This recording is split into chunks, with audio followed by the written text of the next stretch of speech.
অবশ্যই দোষটা এটা স্বীকার করবো না কেন, এটা প্রতিটা গাড়ির মালিকই স্বীকার করতে বাধ্য। বিশেষ করে আইডিয়াল স্কুল ওখানে বেশি ভিড় হয়। যানজট বাংলাদেশের নতুন কোনো ভোগান্তি নয়, তবে চট্টগ্রামের জামাল খান মোড়ের চিত্র যেন ব্যতিক্রম ধারার। জামাল খান মোড় থেকে চেরাগি পাহাড়, চকবাজার কিংবা আশকার দিঘি সহ সকল রাস্তায় থাকে স্কুলে আসা শিক্ষার্থীদের গাড়ির দখলে। স্কুলে আসা ছাত্রছাত্রীদের গাড়ি অবাধে পার্কিং করে রাখা হয় সড়ক দখল করে, যার কারণে তৈরি হয় তীব্র যানজট। অবৈধ পার্কিং করা উচিত নয় এটি স্বীকার করলেও সচেতন হচ্ছেন না কোনো অভিভাবক। এখন কিছু করার নাই, বাচ্চা নিতে আসছি, এখন কোথায় রাখবো বলেন? যদি প্লেস থাকলে অবশ্যই রাখতাম।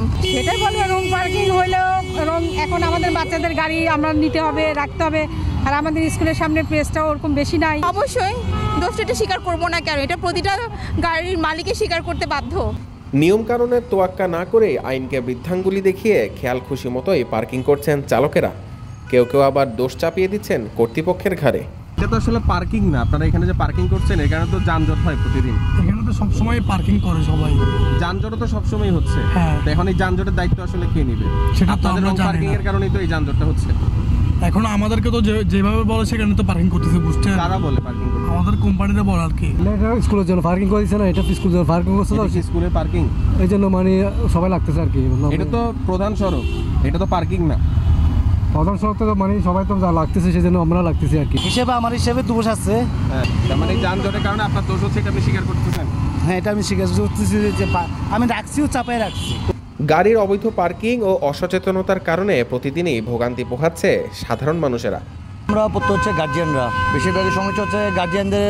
যখন আমাদের বাচ্চাদেরকে স্কুল থেকে আনার সময় যেতে হয় তখন মনে করেন আমাদের অনেক ভোগান্তি হয়, ওদেরকে মনে করেন পায়ে হেঁটে বাসা পর্যন্ত যেতে অনেক কষ্ট হয়ে যায় এটার জন্য আমাদের। তবে স্কুলের দায়িত্বপ্রাপ্ত ও ঊর্ধ্বতন কর্মকর্তাদের থেকে এই বিষয়ে জানতে চাইলে তারা এখনও এটির সমাধান নিয়ে কোনো পদক্ষেপ নেয়নি এবং তা এখনই প্রয়োজন মনে করছেন না তারা। আসলে তো স্কুল কয়েকটা এখানে যে আইডিয়াল স্কুল, বিশেষ করে আইডিয়াল স্কুল ওখানে বেশি ভিড় হয়। মহসিন স্কুল, তারপর গভর্নমেন্ট হাই, তারপর সেন্ট মেরিস, এখানে অনেকগুলো স্কুল হয়তো যানজট থাকবেই। আপনারা কি অভিভাবকদেরকে সচেতন? না, ওইভাবে আমরা অভিভাবকদেরকে কিছু বলে নাই। বলবেন কিনা? বলার দরকার হলে বলবো, মানে দরকার মনে করছেন না এখন মনে করছে না। চট্টগ্রামের জামাল খান মোড়ে রয়েছে একাধিক স্কুল।